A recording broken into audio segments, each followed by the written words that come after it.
Bienvenue dans la valeur fourmi, bonjour à tout le monde. Aujourd'hui, on parle le thème de la vidéo, c'est comment se sortir des difficultés, comment faire face aux difficultés. Alors, encore une fois, bienvenue à tous. En réalité, pour se sortir des difficultés, il y a 8 étapes, moi je dirais. Il y a le fait d'accepter qu'on est confronté à une difficulté, d'accepter qu'on a un problème. Et maintenant que je constate que j'ai un problème, j'accepte l'idée que j'ai un problème. Et maintenant, je veux faire le travail pour changer ça. Quand tu acceptes, la deuxième étape, c'est de prendre du recul. Prendre suffisamment de recul pour pouvoir voir le problème dans son entièreté, pour pouvoir mieux l'aborder.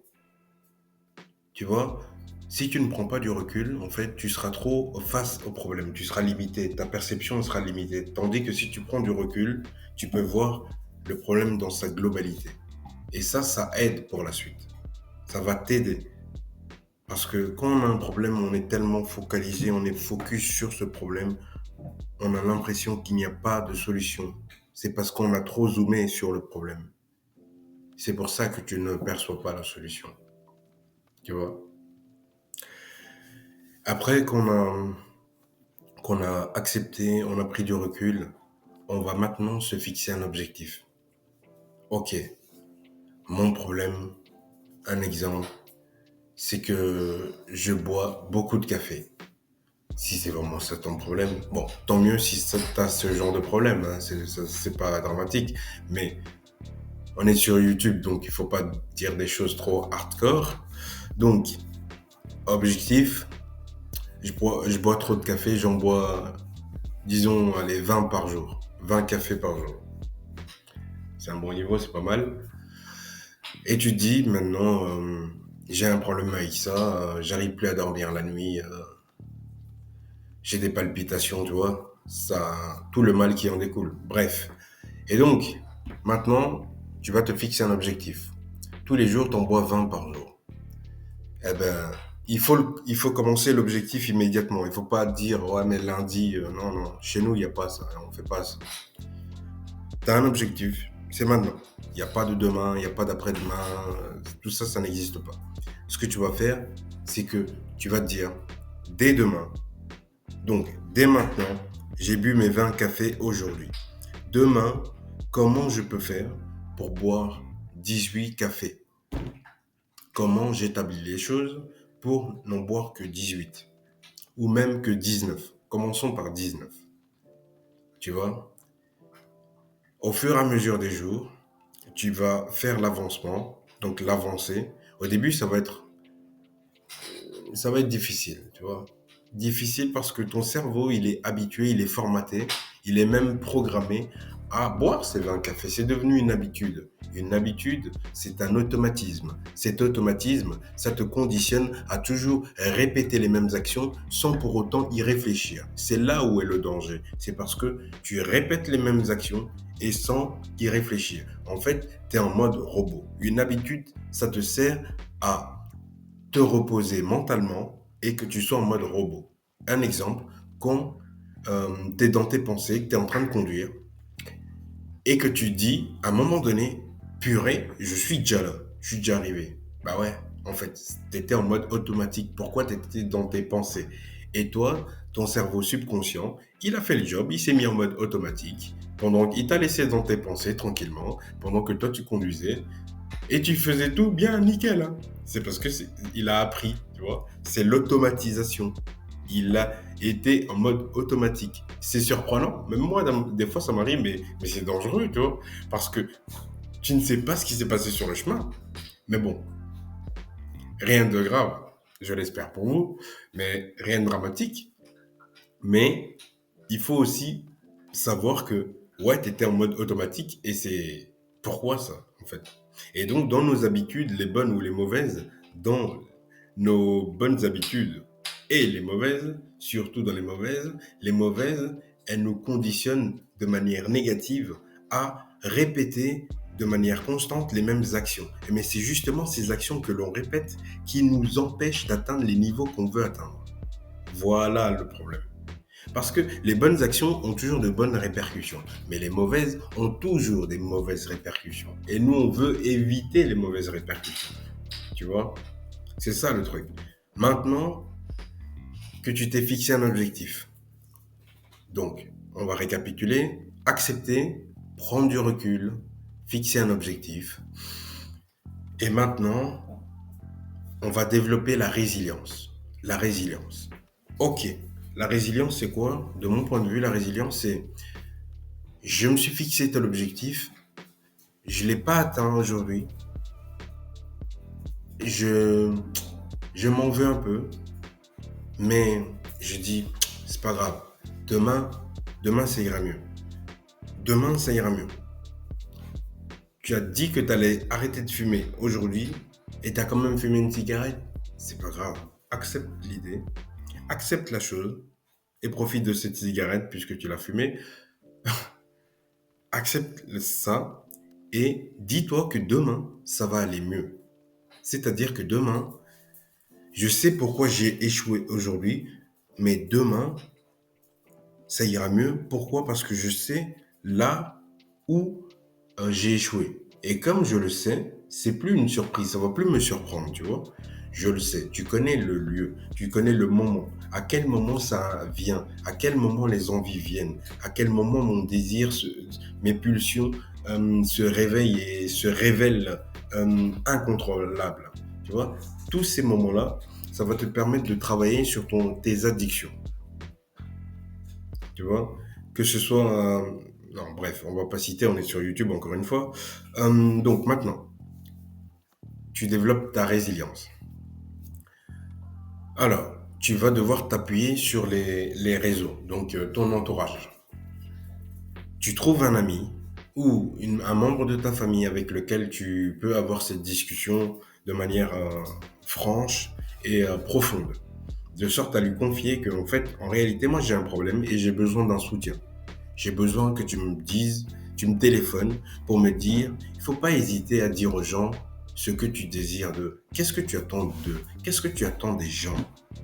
Bien que moi, je pars du principe que c'est mieux de ne rien attendre des gens, mais si toi, dans ta perspective, dans ta façon de faire, tu veux faire ça comme ça, voilà, libre à toi. Mais en tout cas, sache que il faut être clair avec les gens. Il faut leur dire, voilà ce que j'attends de toi. Est-ce que tu es capable de m'aider dans ce sens? Oui ou non? Si c'est non, eh ben, j'irai voir quelqu'un d'autre. Si c'est oui, eh ben, tant mieux. Je suis content. Merci pour ton soutien. Tu vois, il faut parler clairement aux gens parce que en fait, il faut pas attendre des gens qu'ils interprètent nos actions. Ça, c'est une erreur que je faisais avant. C'est que moi, au lieu de dire clairement A, ben, j'attendais. Et puis je me dis, mais pourquoi elle ne comprend pas que c'est A? Ben, c'est normal, tu lui as pas dit. Comment tu veux qu'elle comprenne? Les gens, ils ont des idées, ils ont des tas de choses à penser, ils ont des autres choses. Tu n'es pas leur centre du monde. On croit toujours ça. On croit toujours qu'on est le centre du monde, mais non, en fait. Il y a des gens, ils ont autre chose à faire, autre chose à penser. Donc, sois clair, sois directif, tu dis clairement, voilà ce que j'attends de toi. Est-ce que tu es capable de me le fournir, oui ou non? Voilà. Alors, maintenant que tu t'appuies sur ton réseau, maintenant on va devoir euh, trouver un moyen de gérer ton stress. Il faut que tu trouves un moyen de gérer ton stress parce que quand tu veux t'extirper d'une addiction, je t'assure que ça va te frapper à la gueule. Ah oui, ah oui, oui, oui, tu veux arrêter de fumer? Déjà les 3 premiers jours, tu as envie de manger quelqu'un. T'as, ouh, t'es énervé. Tout le monde dans ton entourage se dit, purée, pourquoi il a décidé d'arrêter de fumer celui-là?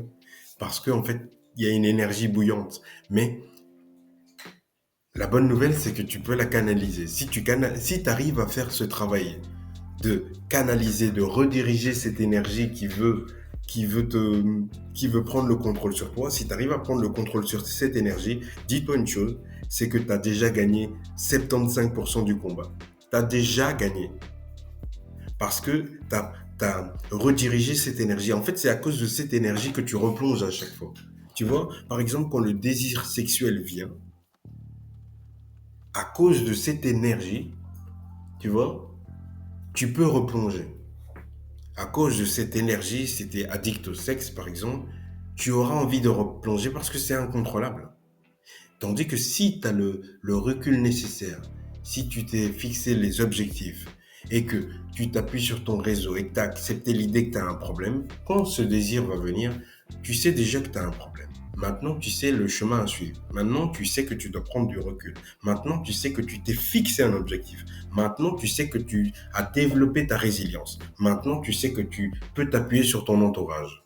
Donc, qu'est-ce qu'on fait? Désir qui arrive, je téléphone à un membre de mon entourage. Voilà. Et si ça ne répond pas et si ça ne fonctionne pas, c'est pas grave. On a développé la résilience. On se dit que demain, ça ira mieux. Donc, en attendant, je me concentre sur mon objectif, le point 3. Donc, le point 2, en me concentrant sur mon objectif, ça va me permettre de prendre du recul. Ok. Et puis, on revient au point 1, c'est accepter l'idée que j'ai un problème avec ça. Donc, comme j'ai accepté l'idée que j'ai un problème avec ça, quand ce désir arrive, je sais déjà que toi, tu es un problème pour moi. Donc, je ne peux pas encore retourner vers toi. Tu es un problème pour moi. Tu me fais du mal. Pourquoi je vais retourner vers toi? Ça n'a pas de sens. Maintenant, conseil numéro 7, c'est tirer des leçons de nos expériences. C'est-à-dire, donc en gros, comme je le disais précédemment, tu sais qu'à un moment donné, ce désir est incontrôlable.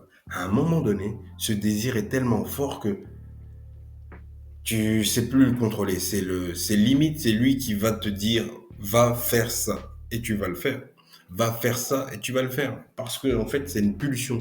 Mais dis-toi une chose, la bonne nouvelle, c'est que, en fait, cette pulsion, elle est contrôlable. C'est-à-dire qu'en fait, cette pulsion, elle n'est pas aussi forte que tu l'imagines. Tu as plus de force que cette pulsion. Parce que si la tentation se manifeste, c'est parce que tu peux la surmonter. C'est ça, en fait. Les gagnants pensent comme ça. Les gagnants disent, si j'ai tel défi, c'est parce que j'ai la capacité et les ressources nécessaires pour le surpasser. Un perdant dira, si ça m'arrive, c'est parce que c'est comme ça, c'est la vie. Non, mon ami, ça t'arrive parce que tu peux le dépasser. Ça t'arrive parce que tu as la capacité de le dépasser. Voilà. Nous sommes des gagnants sur la chaîne. Sur Valeurs Fourmis, nous sommes des gagnants. On a la perspective de gagnant. On ne veut pas plaire à tout le monde. On ne veut pas être aimé de tout le monde. On ne veut pas être aimé de tout le monde. On veut juste être aimé par les vrais. Par les personnes qui prennent conscience de leur énergie. Les personnes qui prennent conscience de la valeur de leur temps. Les personnes qui veulent changer les choses réellement. Tirons des leçons. Tire des leçons. Là où tu as chuté, comprends, fais demi-tour, essaie de voir pourquoi tu as trébuché à cet endroit. Tu as trébuché parce qu'il y avait telle chose qui t'ont amené à penser comme ça. Ok, prochaine fois que je vois cette même chose, je m'en éloigne. Parce que j'ai accepté l'idée que j'ai un problème. Parce que j'ai accepté l'idée que je dois prendre du recul. Parce que j'ai accepté l'idée que je dois me fixer des objectifs. Je dois développer ma résilience. Je dois pratiquer la gestion du stress. Et tout ça, il faut en tirer des leçons et être clair avec ça. Et le classifier dans notre tête. Et se dire, ok, ça, ok. Ça, ok. Ça, ok. Et maintenant, la dernière étape, la plus importante, c'est le fait de rester optimiste malgré le fait que ce soit dur des fois, malgré le fait que tu as envie de craquer, malgré le fait que tu as envie de replonger, malgré le fait que c'est pas facile en fait. Combattre une addiction, c'est pas facile et tout le monde n'a pas la capacité mentale pour le faire. Tu vois, il y a certaines addictions qui ont besoin d'être accompagnées. Il y a certaines personnes qui ont besoin d'être accompagnées parce qu'elles n'ont pas la capacité mentale pour se dire « Ah mais je peux y arriver seul ». C'est un manque de confiance encore une fois. Mais je ne sais pas dans quelle situation tu te trouves, mais avec ces 8 étapes, tu pourrais déjà changer les choses. Donc je récapitule. Donc accepter l'idée que j'ai un problème, prendre du recul sur le problème, me fixer des objectifs clairs, développer ma résilience, s'appuyer sur un réseau de personnes qui sont prêtes à me soutenir, durant mon combat. Pratiquer la gestion du stress, notamment de la méditation, notamment de la marche. Aller au sport. Allez au sport, les amis, purée. Allez au sport, purée. Ça vous change la vie. Allez au sport. Intégrez ça dans votre vie quotidienne. Le sport, c'est tous les jours. On doit faire du sport tous les jours. C'est bon pour ton corps. C'est bon pour ta vie. Même si tu ne fais que 30 minutes de marche, dis-toi que c'est du sport, c'est une activité physique. C'est pas juste pousser des charges. Il faut aller faire du sport. Bref, je termine. Tirer des leçons de ces expériences passées, c'est-à-dire qu'elles soient bonnes ou mauvaises. Comprends là où tu as chuté. Là où j'ai chuté ne doit pas être le lieu de, ça ne doit pas être ma destination finale. J'ai chuté à tel endroit, je dois refaire demi-tour pour comprendre pourquoi j'ai chuté. Il y avait une pierre, il y avait un obstacle, il était comment? Pourquoi j'ai chuté là? Pourquoi j'ai eu cette pensée à ce moment-là? Voilà comment on change les choses. Et pour couronner le tout, le plus important, c'est de rester optimiste et de toujours avoir confiance dans le fait qu'on peut y arriver, malgré la difficulté. Je peux quand même y arriver, même si c'est difficile. Je vais quand même y arriver, même si c'est difficile. Je vais faire le job. Je vais faire le travail. Je peux y arriver parce que j'ai la volonté et la capacité nécessaires. Merci les amis, c'était tout pour cette vidéo. Moi, je vous donne rendez-vous au sommet. À demain. Merci beaucoup. Ciao.